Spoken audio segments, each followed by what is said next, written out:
प्रिय देशवासियों, नमस्कार। हम सभी ने बीते दिनों में देश का सामर्थ्य और उसका संयम दोनों देखा है।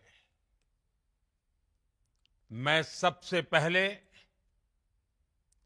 भारत की पराक्रमी सेनाओं को, सशस्त्र बलों को, हमारी खुफिया एजेंसियों को, हमारे वैज्ञानिकों को,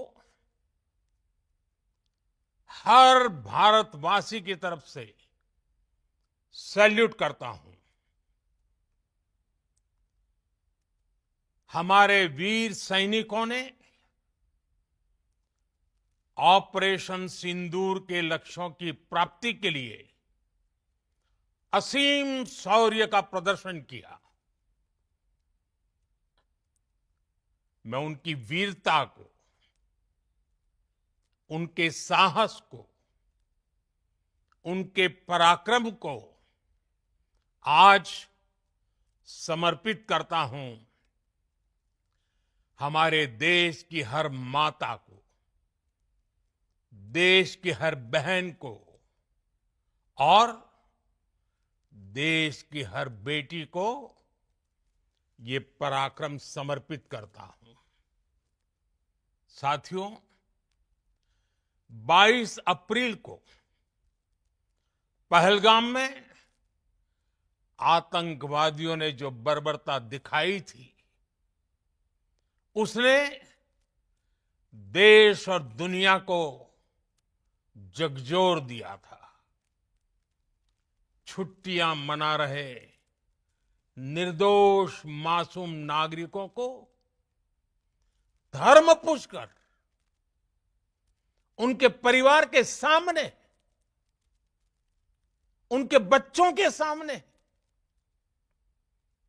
बेरहमी से मार डालना,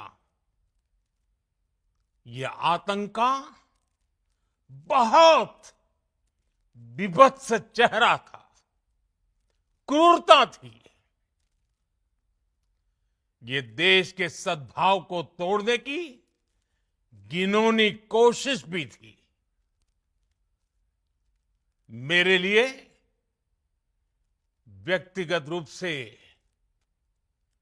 ये पीड़ा बहुत बड़ी थी। इस आतंकी हमले के बाद सारा राष्ट्र, हर नागरिक, हर समाज, हर वर्ग, हर राजनीतिक दल एक स्वर में आतंक के खिलाफ कड़ी कार्रवाई के लिए उठ खड़ा हुआ।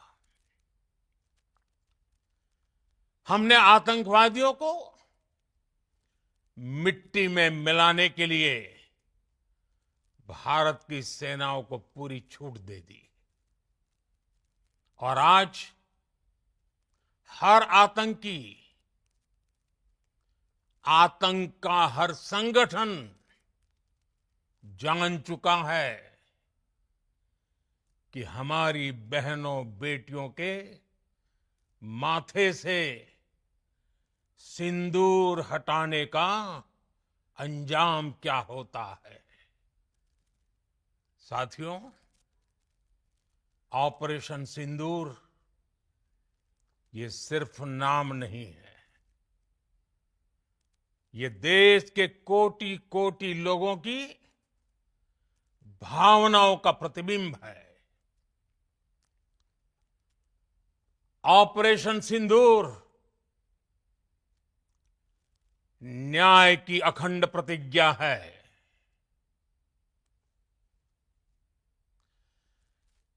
6 मई की देर रात, 7 मई की सुबह पूरी दुनिया ने इस प्रतिज्ञा को परिणाम में बदलते देखा है। भारत की सेनाओं ने पाकिस्तान में आतंक के ठिकानों पर, उनके ट्रेनिंग सेंटर्स पर सटीक प्रहार किया। आतंकियों ने सपने में भी नहीं सोचा था कि भारत इतना बड़ा फैसला ले सकता है। लेकिन जब देश एकजुट होता है, नेशन फर्स्ट की भावना से भरा होता है, राष्ट्र सर्वोपरि होता है, तो फौलादी फैसले लिए जाते हैं, परिणाम लाकर दिखाए जाते हैं। जब पाकिस्तान में आतंक के अड्डों पर भारत की मिसाइलों ने हमला बोला, भारत के ड्रोन्स ने हमला बोला, तो आतंकी संगठनों की इमारतें नहीं, बल्कि उनका हौसला भी थर्रा गया। बहावलपुर और मुरिद के जैसे आतंकी ठिकाने एक प्रकार से ग्लोबल टेररिज्म की यूनिवर्सिटीज रही है। दुनिया में कहीं पर भी जो बड़े आतंकी हमले हुए हैं, चाहे 9/11 हो, चाहे लंदन ट्यूब बॉम्बिंग हो, या भारत में दशकों से जो बड़े बड़े आतंकी हमले हुए हैं, उन सब के तार कहीं ना कहीं आतंक के इन्हीं ठिकानों से जुड़ते रहे हैं। आतंकियों ने हमारी बहनों का सिंदूर उजाड़ा था, इसलिए भारत ने आतंक के ये हेडक्वार्टर्स उजाड़ दिए। भारत के इन हमलों में 100 से अधिक खूंखार आतंकवादियों को मौत के घाट उतारा गया है। आतंक के बहुत सारे आका बीते 2.5-3 दशकों से खुलेआम पाकिस्तान में घूम रहे थे, जो भारत के खिलाफ साजिशें करते थे। उन्हें भारत ने एक झटके में खत्म कर दिया। साथियों, भारत की इस कार्रवाई से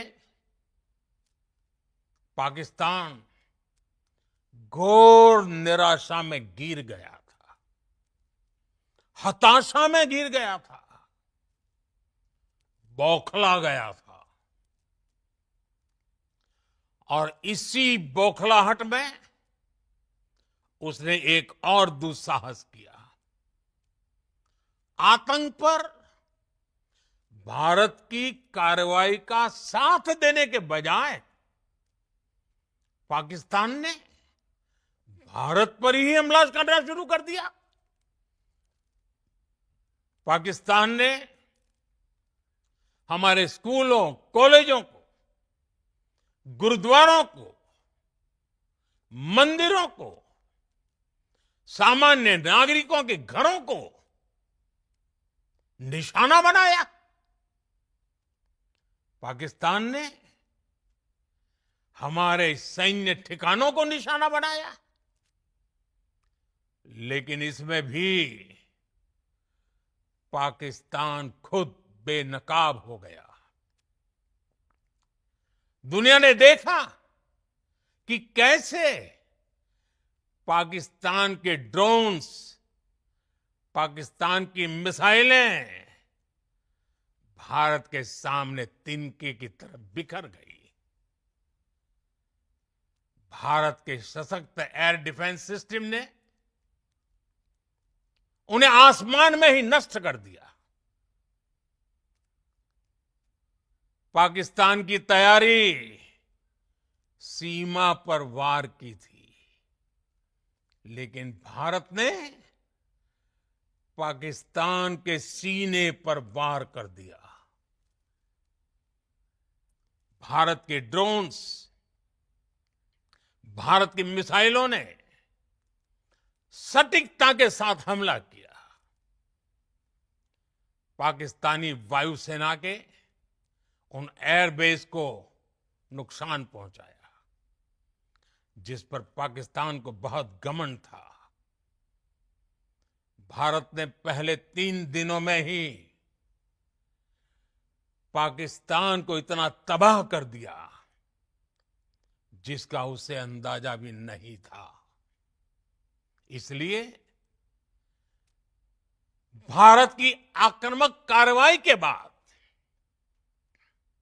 पाकिस्तान बचने के रास्ते खोजने लगा। पाकिस्तान दुनिया भर में तनाव कम करने के लिए गुहार लगा रहा था और बुरी तरह पीटने के बाद इसी मजबूरी में 10 मई की दोपहर को पाकिस्तानी सेना ने हमारे डीजीएमओ को संपर्क किया।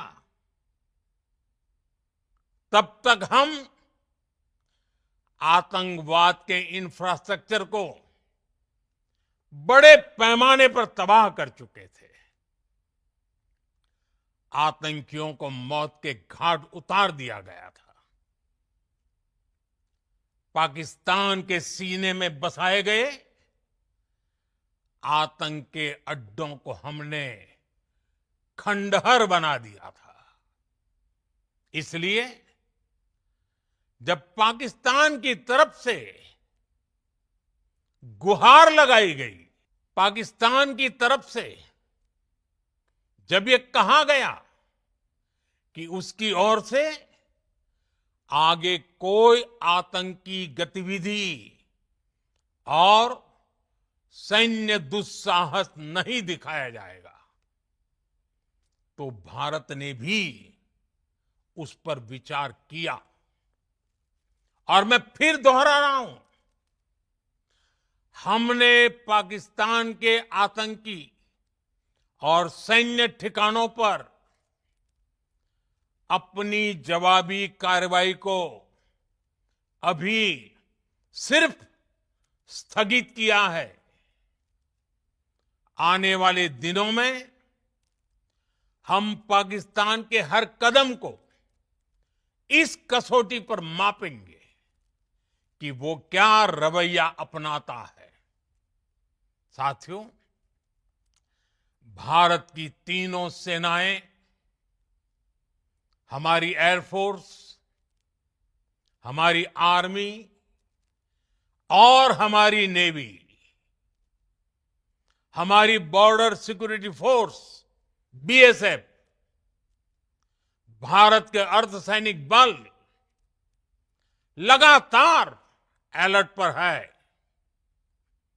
सर्जिकल स्ट्राइक और एयर स्ट्राइक के बाद अब ऑपरेशन सिंदूर आतंक के खिलाफ भारत की नीति है।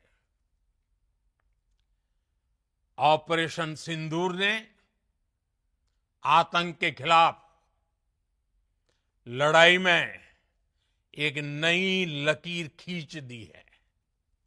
एक नया पैमाना, न्यू नॉर्मल तय कर दिया है।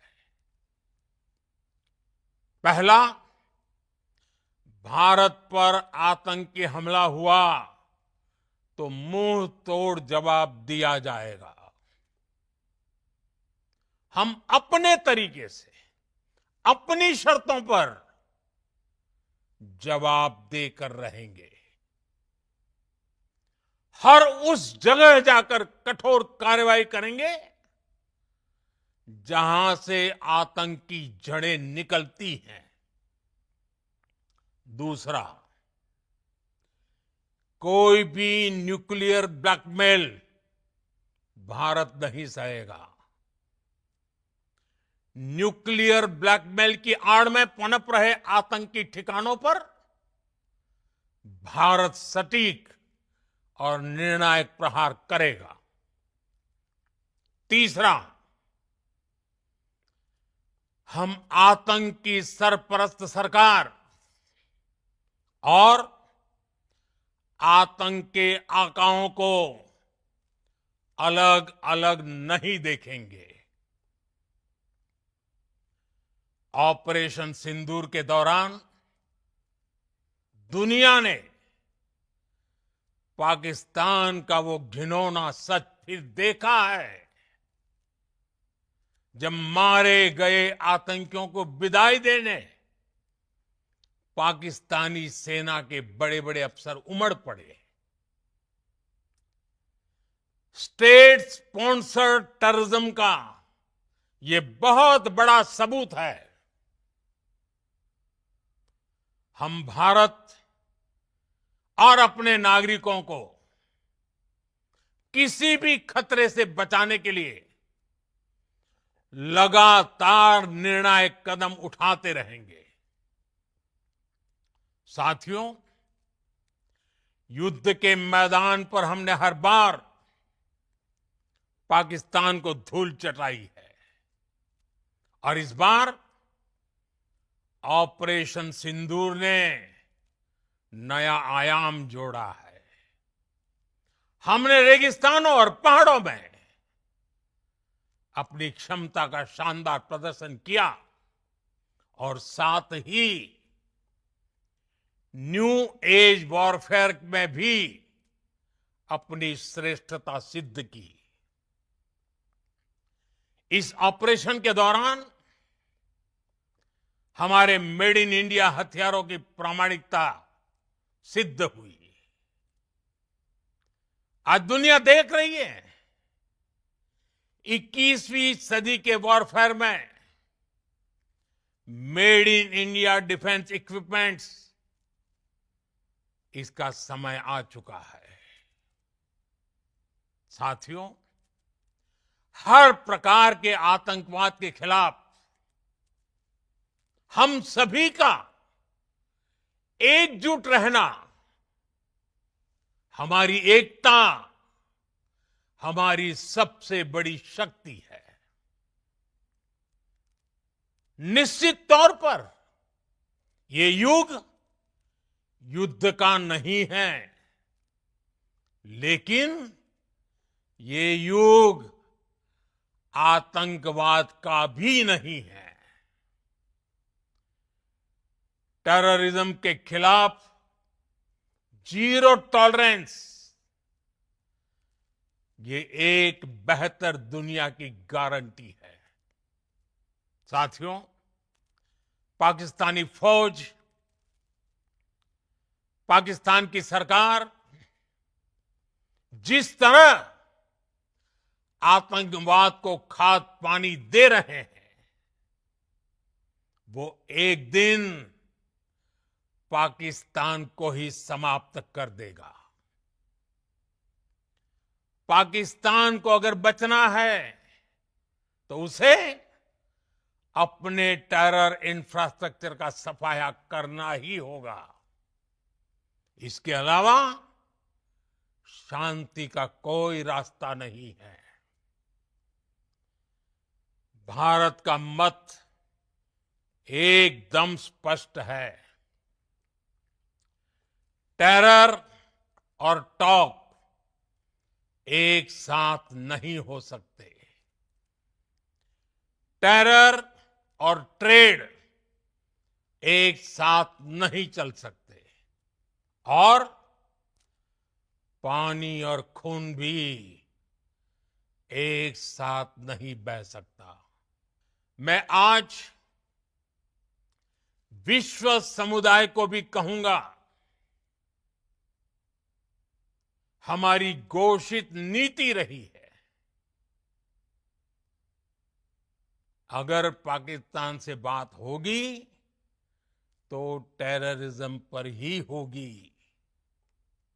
अगर पाकिस्तान से बात होगी तो पाक ऑक्युपाइड कश्मीर पीओके उस पर ही होगी। प्रिय देशवासियों, आज बुद्ध पूर्णिमा है। भगवान बुद्ध ने हमें शांति का रास्ता दिखाया है। शांति का मार्ग भी शक्ति से होकर जाता है। मानवता शांति और समृद्धि की तरफ बढ़े, हर भारतीय शांति से जी सके, विकसित भारत के सपने को पूरा कर सके, इसके लिए भारत का शक्तिशाली होना बहुत जरूरी है। और आवश्यकता पड़ने पर इस शक्ति का इस्तेमाल भी जरूरी है। और पिछले कुछ दिनों में भारत ने यही किया है। मैं एक बार फिर भारत की सेना और सशस्त्र बलों को सैल्यूट करता हूं। हम भारतवासी के हौसले, हर भारतवासी का एकजुटता का शपथ, संकल्प, मैं उसे नमन करता हूं। बहुत बहुत धन्यवाद। भारत माता की जय। भारत माता की जय। भारत माता की जय।